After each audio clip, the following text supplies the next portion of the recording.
So in the second module, which talks about the solar radiation geometry, flux on a plane surface, the latitude, declination angle, surface azimuth angle, and we will also discuss about the hour angle, zenith angle, solar altitude angle expression for the angle between the incident beam and as well as to the normal to a plane surface, local apparent time. Apparent motion of sun, day length, numerical examples, and then radiation flux on a tilted surface, in which we will be discussing about beam, diffuse, and reflected radiation. Expression for flux on a tilted surfaces, no derivations, only numerical examples will be there.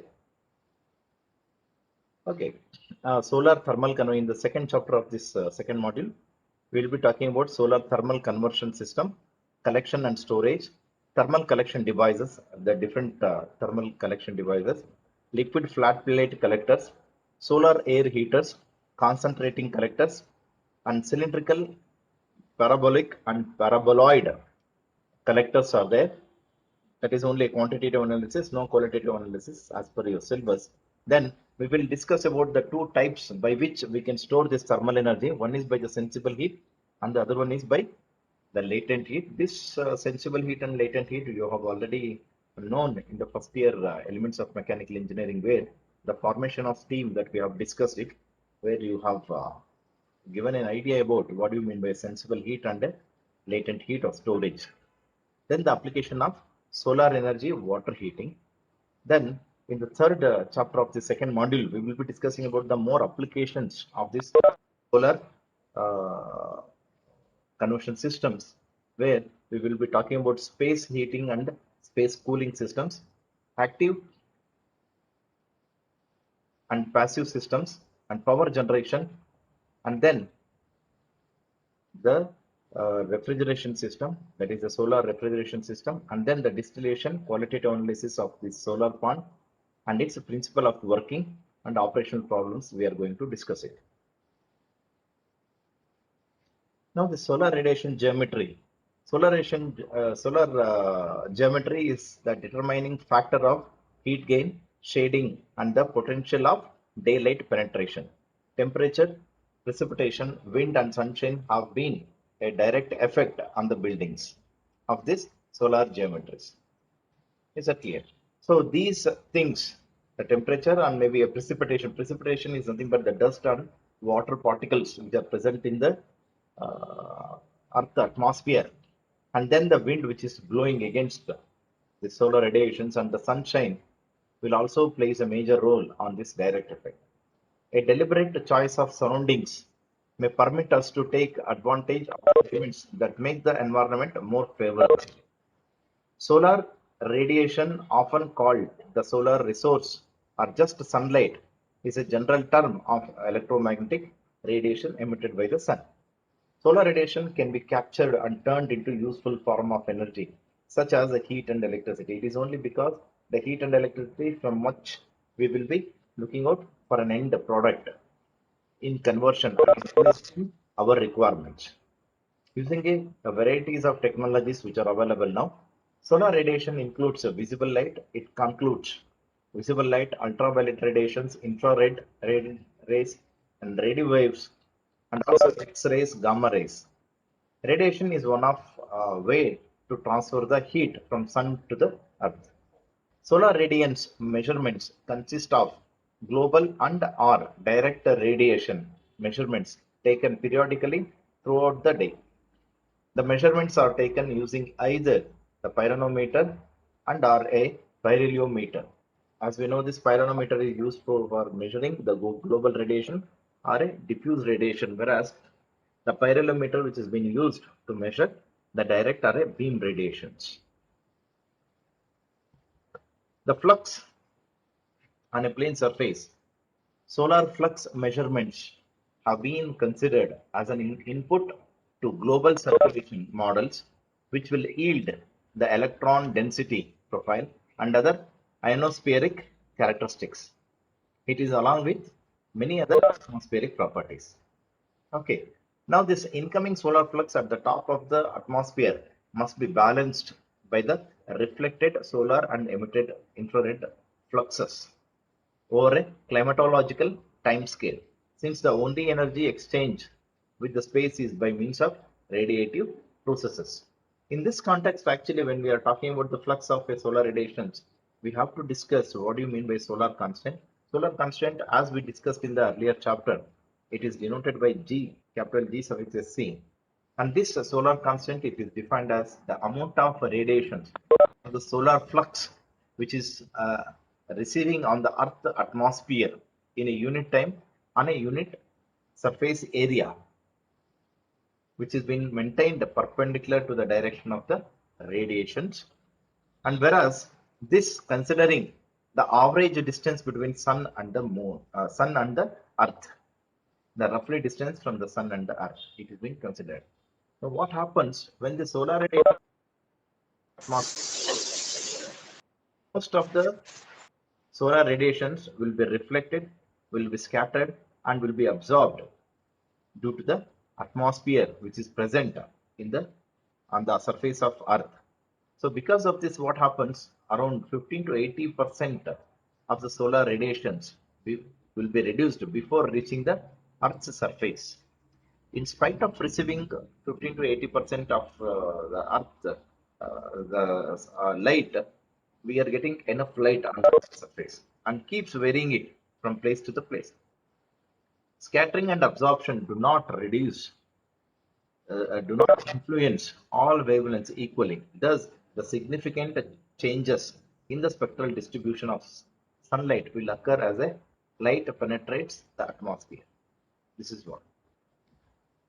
Now, if you see the solar constant, as you can see this here, my dear friends, the figure tells you very clearly a, a plane is an assumed plane or an assumed plane which is being maintained perpendicular because this is a spherical. This is a spherical in nature. The Earth surface is something like a ball. It's a sphere. So what happened? The solar radiations which are coming here like this, it's a perpendicularly falling onto this plane surface, which is given by watts per meter square. The amount of solar radiations which are reaching to this normal joining of the sun's center and the Earth's centers. It is something like this. Now the center part of the Earth and the center part of the sun. This is what I mean to say the mean distance between the sun and the Earth. Now it is the average radiation intensity falling on an imaginary surface. That is what I was just talking. An assumed surface or an imaginary surface perpendicular to the sun's rays and at the edge of the Earth's atmosphere. The word constant is a little misleading because the Earth's elliptical orbit, the intensity of the solar radiation falling on the Earth changes by about 7% between January 1st, when the Earth is nearest to the Sun, and in the July 1st, when the Earth is farthest from the Sun. No, these two things are to be mentioned. Why we select it as a January 1st as a new year? It is only because it's almost near to the sun. I don't mean that it is near to the sun. Comparatively, for all the 365 days, in the 365 days, January 1st is the closest comparatively compared to the 364 days. It is uh, Earth's nearest third is the farthest from the sun. That's a clear. Now, this solar radiation falling onto the Earth changes about 7% between January 1st as well as the July 3rd. 7% is a huge amount. Don't take it as a, since it is a single digit, don't take it as a less. A yearly average value is thus taken as a solar constant, which is equal to 1367 watts per meter square. This value you are already familiar in the first module. Even this value is inaccurate since the output of the sun changes by about plus or minus 0.25% due to the sunspot cycles. As the earth has got its own cycles, the sun will also have its own cycles. So because of that, what happens? 0.25% it may vary. That is the solar constant. Is it clear?